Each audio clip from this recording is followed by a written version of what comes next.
As I stood in the driveway, the sun setting behind me, I felt a chill that had nothing to do with the evening air. The car, once a symbol of our shared life, now felt like a prison. I had just discovered that my wife, the woman I had loved for years, had betrayed me with our chauffeur. The revelation hit me like a punch to the gut, leaving me breathless and reeling. It all started with a simple text message that I accidentally stumbled upon while looking for my phone charger. I had picked up her phone, intending to borrow it for a moment. The screen lit up, and there it was, a message from him, our chauffeur Mark. "Can't wait to see you tonight, just like old times. I miss you." My heart sank and my mind raced as I tried to wrap my head around the implications of that single message. I confronted her immediately. I felt a surge of adrenaline, a mix of rage and disbelief coursing through my veins. "What is this?" I demanded, holding the phone out like it was a weapon. Her face turned pale, and for a moment she seemed to be at a loss for words. Then the tears came, but they did nothing to quell the storm brewing inside me. "I can explain," she stammered, but I wasn't interested in explanations. I wanted to know how she could do this to me. How could she betray the trust we had built over the years? My voice trembled with a mix of anger and heartbreak as I pressed her for answers, but all I received in return were half-hearted apologies and excuses. "It just happened," she said, as if that could justify her actions. I felt my world shatter around me. The memories of our happy moments together, the vacations, the laughter, the dreams we shared, flashed before my eyes, tainted by the knowledge that they were built on a lie. I had thought we were happy, but now it felt like I had been living in a delusion. The betrayal cut deep, and I felt like a fool for not seeing the signs earlier. After the confrontation, I stormed out of the house, needing space to process what had just happened. I drove aimlessly around town, my hands gripping the steering wheel tightly, my mind racing. I couldn't believe my wife, the woman I had trusted implicitly, could do something so cruel. I had always known that marriage required effort, but I never imagined it would come to this. When I returned home, I found her sitting on the couch, her eyes red from crying. I could feel the tension in the air, thick and suffocating. I wanted to scream, to unleash all the pain and anger that had built up inside me, but instead I felt a deep sense of loss. I had lost the woman I thought I knew, the one I had built a life with. That night I lay in bed, staring at the ceiling. Sleep evaded me, and I found myself spiraling into a pit of despair.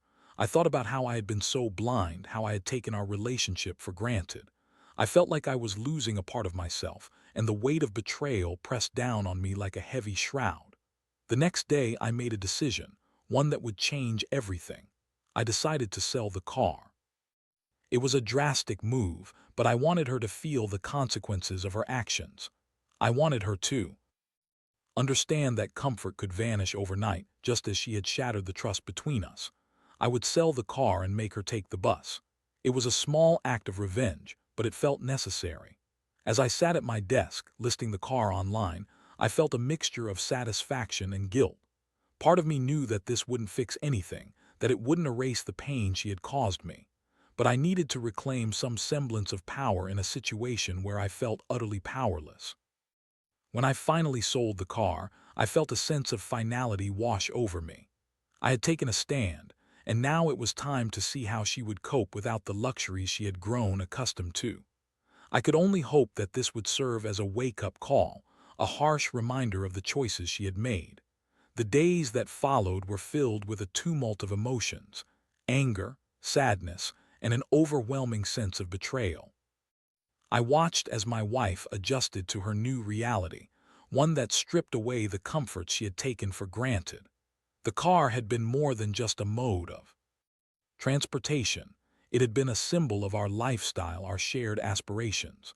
Now she was forced to navigate the world without it, and I couldn't help but feel a twisted sense of satisfaction at her discomfort.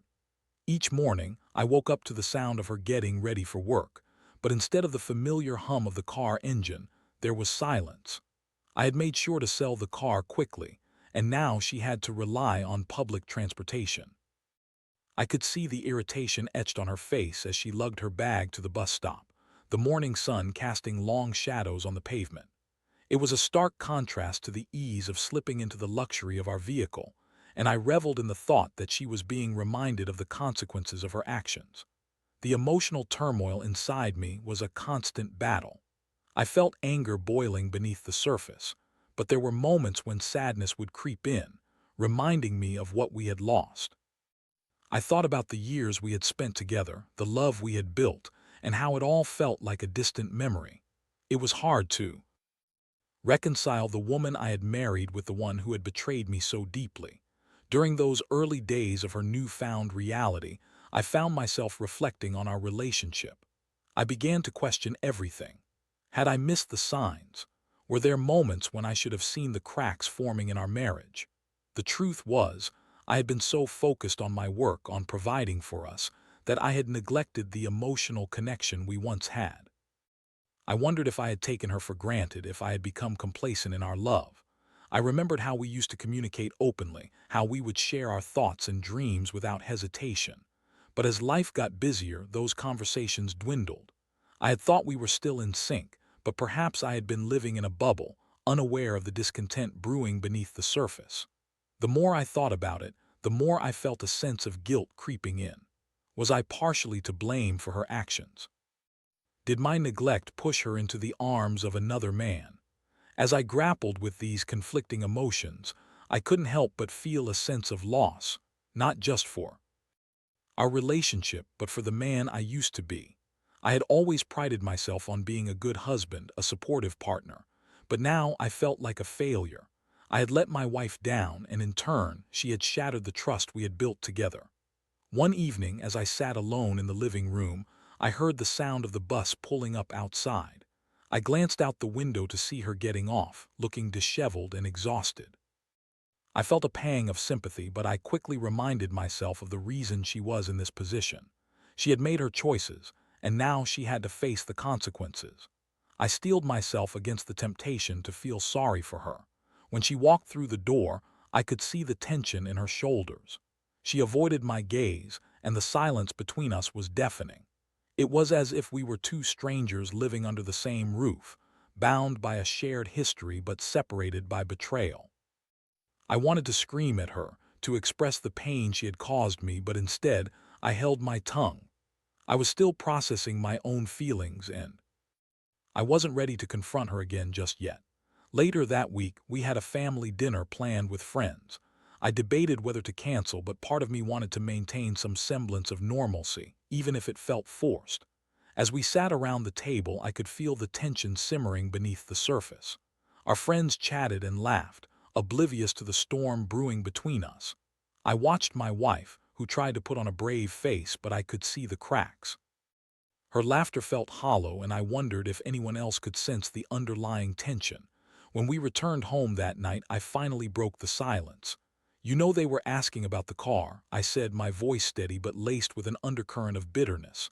"I told them you were taking the bus now." Her reaction was immediate. "You didn't have to tell them that," she snapped, her eyes flashing with anger. "It's embarrassing enough without you bringing it up." Embarrassing. I shot back, unable to contain my frustration. "You think it's embarrassing to take the bus? What's embarrassing is the fact that you chose to cheat on me with our chauffeur." The argument escalated, emotions flaring, and I felt a mix of rage and sadness. We both said things we didn't mean, but in that moment it felt like the only way to express the pain we were both feeling. It was a cathartic release, but it left us both breathless and raw. As I lay in bed that night, staring at the ceiling, I felt a sense of hopelessness wash over me. I was caught in a cycle of anger and sadness, unable to find a way forward.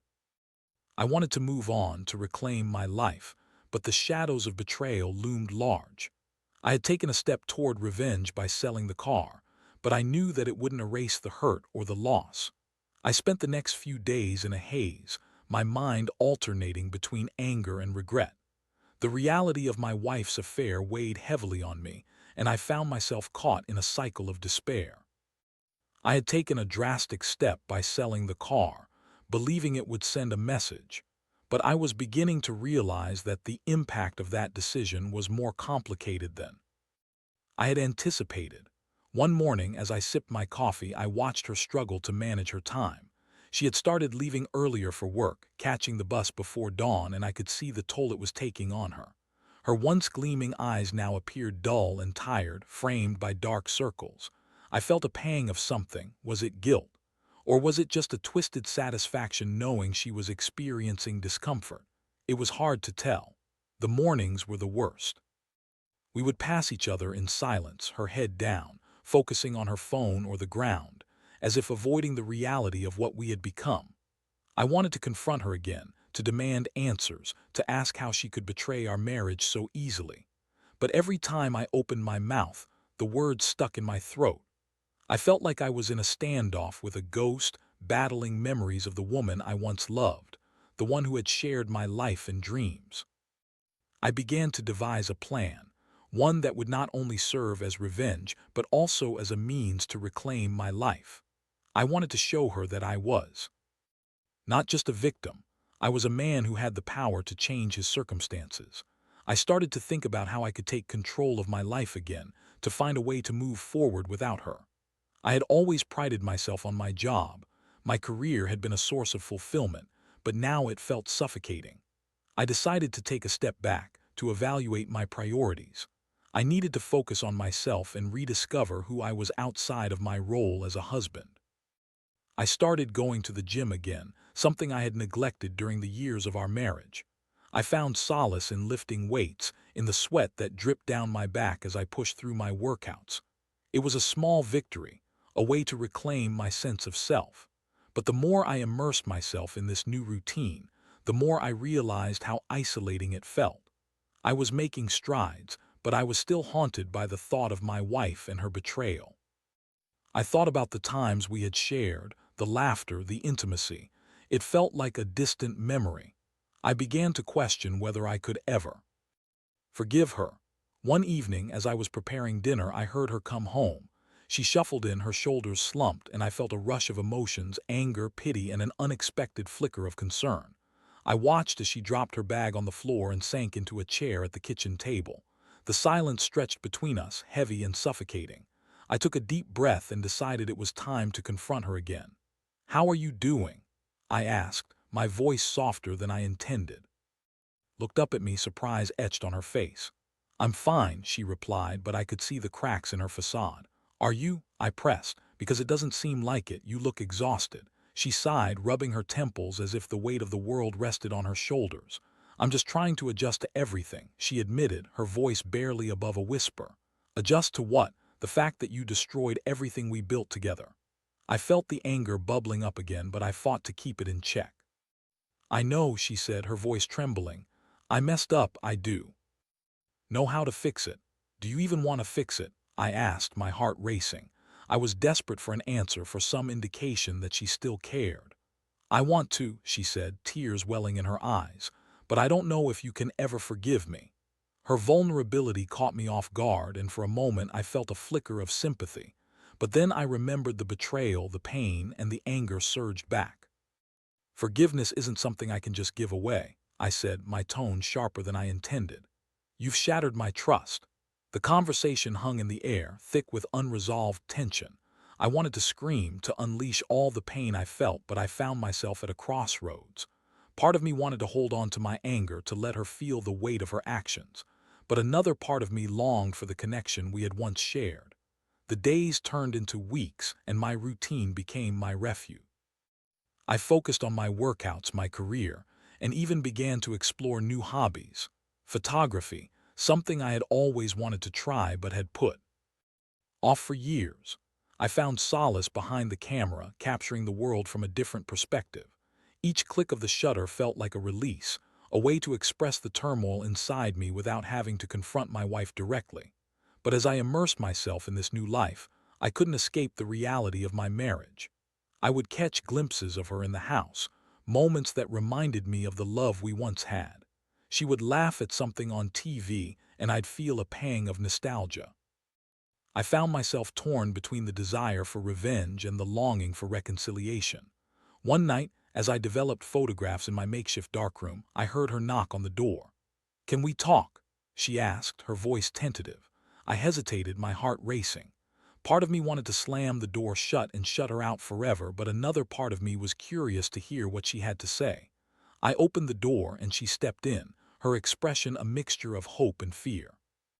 "I've been thinking a lot," she began, her voice trembling. "About us, about everything. I know I messed up and I'm so sorry. I want to make it right, but I don't know how." I studied her face, searching for sincerity. "You say you want to make it right," I replied, my voice steady but guarded. "But what does that even mean? How can I trust you again?"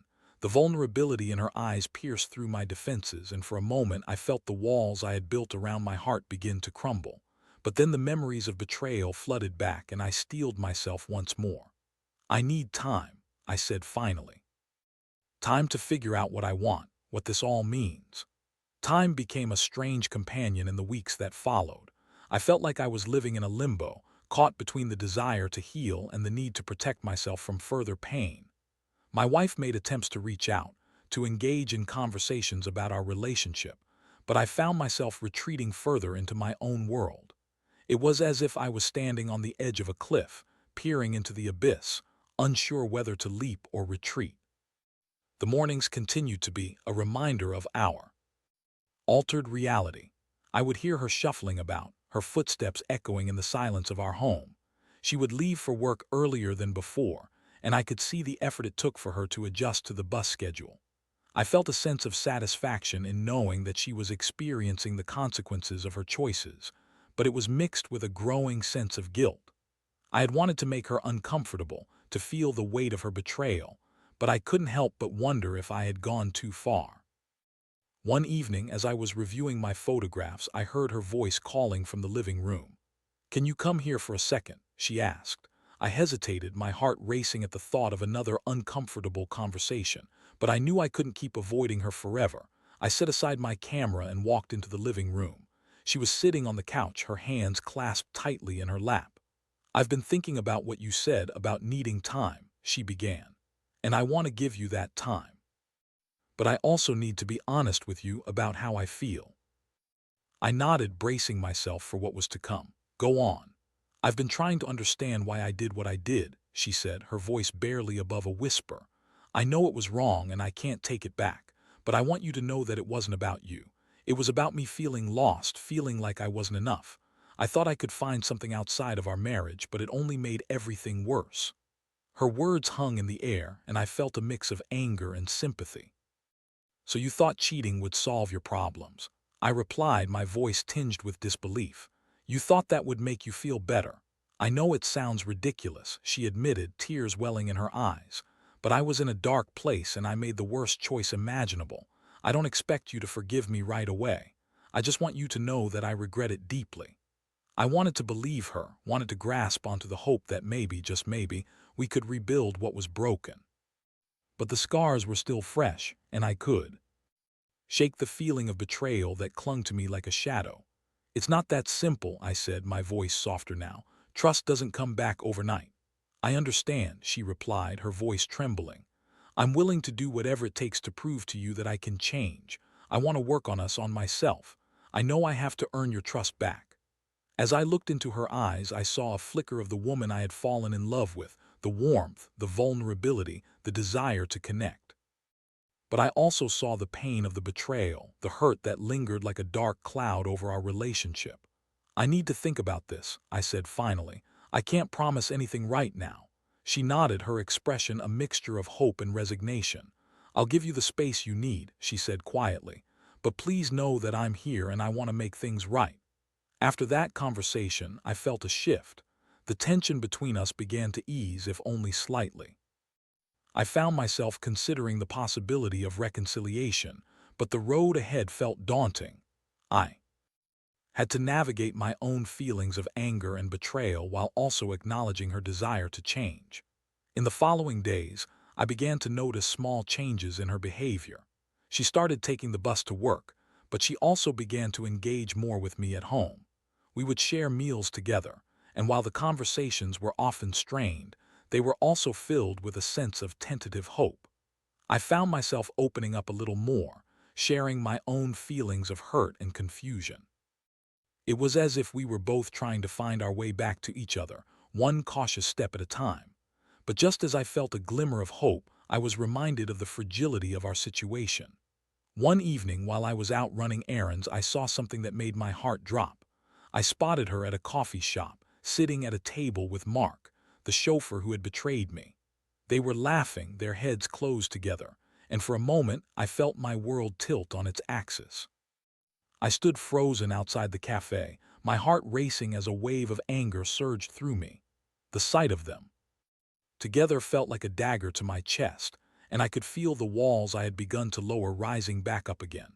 I wanted to storm inside, to confront them both, to demand answers. But instead, I turned on my heel and walked away, my mind racing with a mix of emotions. When I returned home, I felt like a storm was brewing inside me. I couldn't shake the image of her laughing with him, the betrayal that had seemed to fade away now coming back with a vengeance. I had been willing to give her a chance to explore the possibility of forgiveness, but now all I felt was rage. That night as we sat in the living room, I struggled to keep my emotions in check.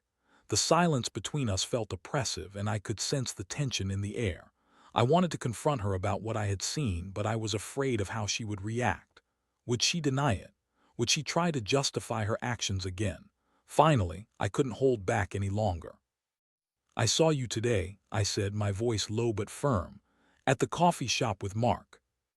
Her face went pale and I could see the panic in her eyes.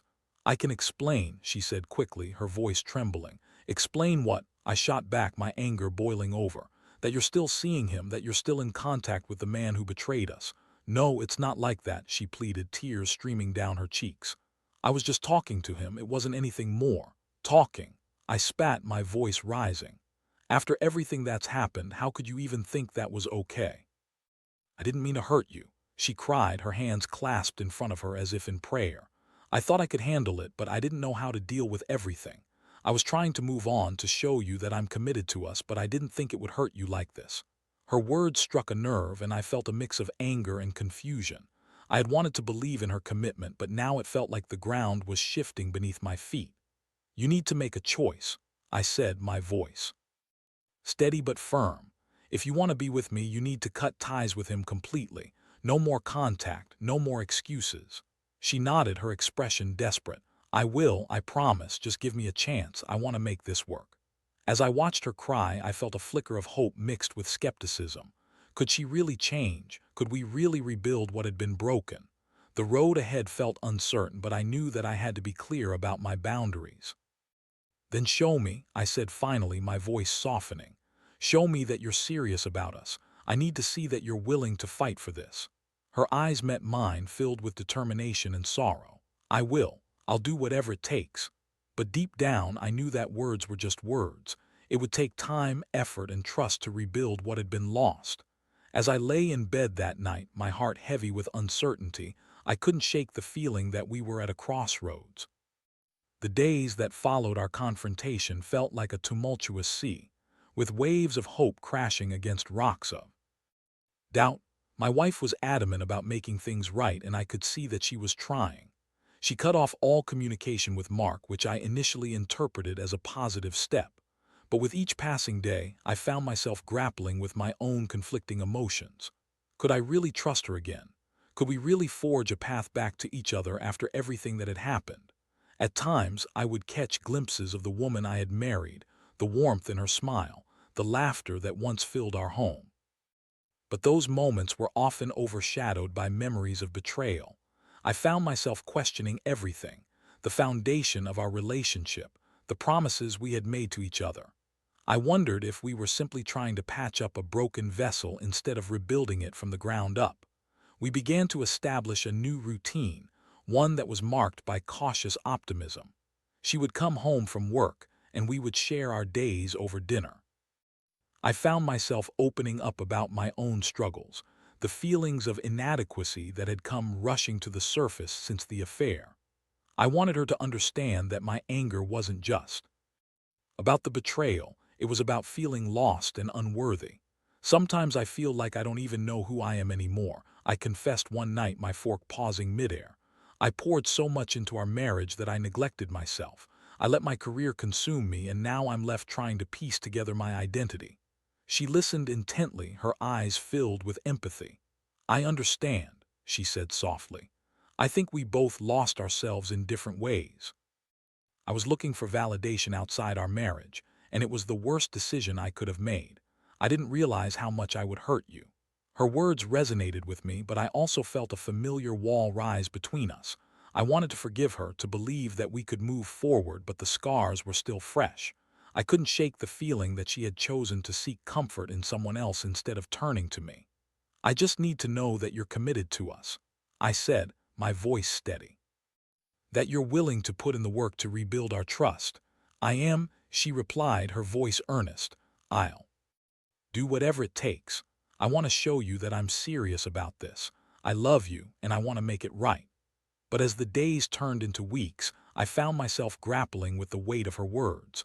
I wanted to believe her, but I also felt a growing sense of skepticism. How could I be sure that she wouldn't slip back into old habits? The fear of losing her again loomed large, and I knew that I had to confront my own insecurities if I was ever going to move forward. One evening, I decided to take a leap of faith. I suggested that we go on a weekend getaway, just the two of us. It was a chance to reconnect, to step away from the daily grind and rekindle the spark that had been dimmed by betrayal. She agreed enthusiastically, and for the first time in a long while, I felt a flicker of hope. We chose a cozy cabin in the woods, a place where we could escape the noise of our lives. As we drove there, I felt a mix of excitement and anxiety. Could this trip be the turning point we needed? Would it help us heal, or would it serve as a painful reminder of what we had lost? When we arrived at the cabin, I was struck by its charm. Surrounded by towering trees and the sounds of nature, it felt like a sanctuary. We unpacked our bags and settled in, and for a moment, it felt like everything was right in the world. We cooked dinner together, sharing laughter and playful banter, and I felt the tension between us start to dissipate. That night, as we sat by the fireplace, I couldn't help but reflect on how far we had come since the affair. We were both trying to understand each other, trying to rebuild what had been broken. I felt a sense of gratitude for this moment, but I also felt the weight of uncertainty pressing down on me. "Can I ask you something?" I said, breaking the comfortable silence. "Of course," she replied, turning her gaze toward me. "What do you think we need to do to move forward?" I asked, my heart racing. "What steps can we take to truly rebuild our trust?" She took a deep breath, her expression serious. "I think we need to be completely open with each other. No more secrets, no more hiding. We need to communicate about our feelings, our fears, and our desires. I want to understand you better, and I want you to understand me." I nodded, appreciating her honesty. "That makes sense. I think we also need to set boundaries. I need to know that you're committed to this and that you won't let anyone else come between us again." "I promise," she said, her voice steady. "I'll do everything I can to show you that I'm serious about us." As we talked, I felt a sense of hope beginning to blossom. Perhaps this getaway would be the catalyst for change, a chance for us to reconnect and rediscover our love. But as I looked into her eyes, I couldn't shake the nagging doubt that lingered in the back of my mind. Could we really overcome this? Could the bond we had once shared be reignited? The next day, we spent time hiking through the woods, the beauty of nature surrounding us. With each step, I felt the weight of our past begin to lift, if only slightly. We laughed, shared stories, and even paused to take pictures of the breathtaking scenery.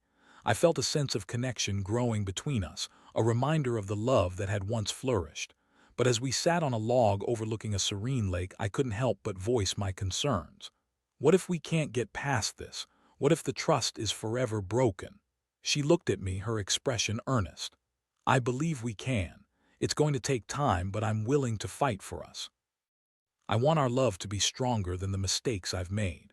Her words resonated deep within me, and I felt a flicker of hope. Perhaps we could find our way back to each other. But the road ahead was still fraught with uncertainty. I knew I had to keep my guard up, but I also wanted to embrace the possibility of healing. As we returned to the cabin, I felt a sense of resolve. I was ready to confront the challenges ahead, to work together to rebuild our relationship. But I also knew that it wouldn't be easy. Trust was fragile, and it would take time to nurture it back to life. That night, as we lay in bed, I felt a sense of peace wash over me. I was grateful for this moment, for the opportunity to reconnect, but I also knew that the journey was far from over. We still had a long way to go, and I was determined to navigate it together. The morning sun filtered through the curtains, casting a warm glow across the room as I slowly awakened. I turned to see my wife still asleep beside me, her face peaceful and serene. For the first time in a long while, I felt a sense of hope. The getaway had been a turning point, a moment where we had begun to reconnect and rediscover the love that had once flourished between us. As I lay there, I reflected on the journey we had taken together. The pain of betrayal still lingered, but I realized that I was beginning to see the possibility of healing.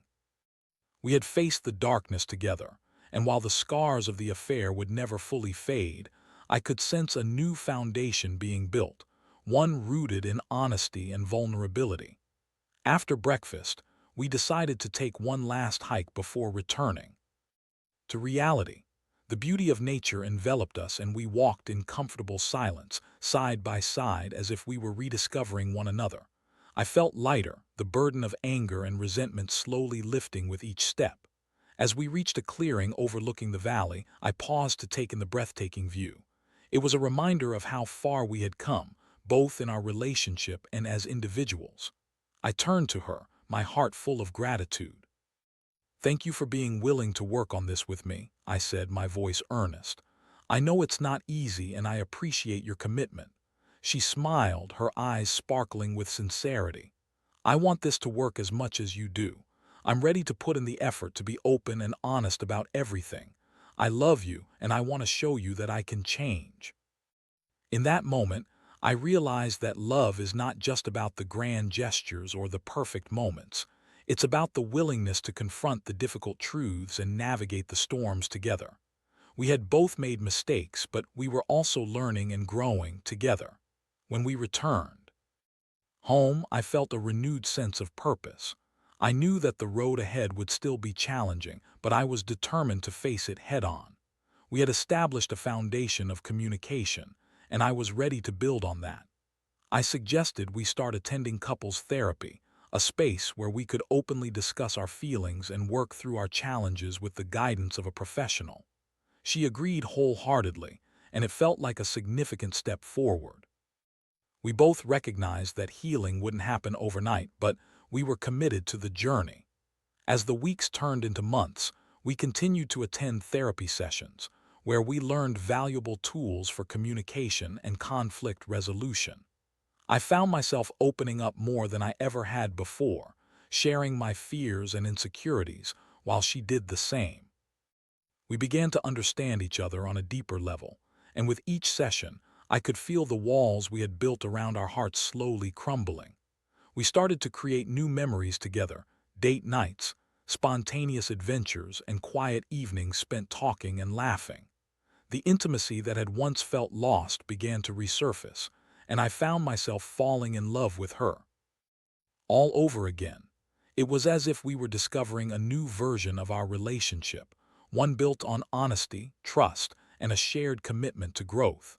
However, the shadow of the affair still lingered in the background. There were moments when the past would creep back into my mind, and I would feel a pang of insecurity. I would question whether she was truly committed or if she was simply saying what I wanted to hear. In those moments, I would remind myself of the progress we had made, the efforts we had both put into rebuilding our relationship. One evening, as we sat together on the couch, I turned to her and asked, "Do you think we can truly move past this? Do you believe we can build a future together?" She took a deep breath, her eyes searching mine. "I believe we can. It's not going to be easy, but I'm willing to fight for us. I've learned so much about myself and what I need from our relationship. I want us to be stronger than before." Her words resonated with me, and I felt a surge of hope. I wanted to believe in our future, to envision a life together where trust and love reigned supreme.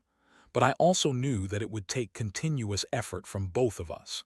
As we leaned into each other, I felt a warmth enveloping us, a sense of connection that had been rekindled through our struggles. I realized that love is not just about the absence of pain. It's about the ability to navigate it together, to emerge stronger on the other side. In that moment, I made a promise to myself to embrace the journey ahead, to continue working on our relationship, and to never take our love for granted again. We were both flawed individuals, but together we could create something beautiful. As the sun set on that chapter of our lives, I felt a renewed sense of purpose. We were not just surviving, we were learning to thrive. And while the road ahead would undoubtedly have its challenges, I was ready to face them by her side. Together, we would rise from the ashes of betrayal, determined to forge a path filled with love, understanding, and a commitment to one another that would last a lifetime. The journey was far from over, but I was ready for whatever lay ahead.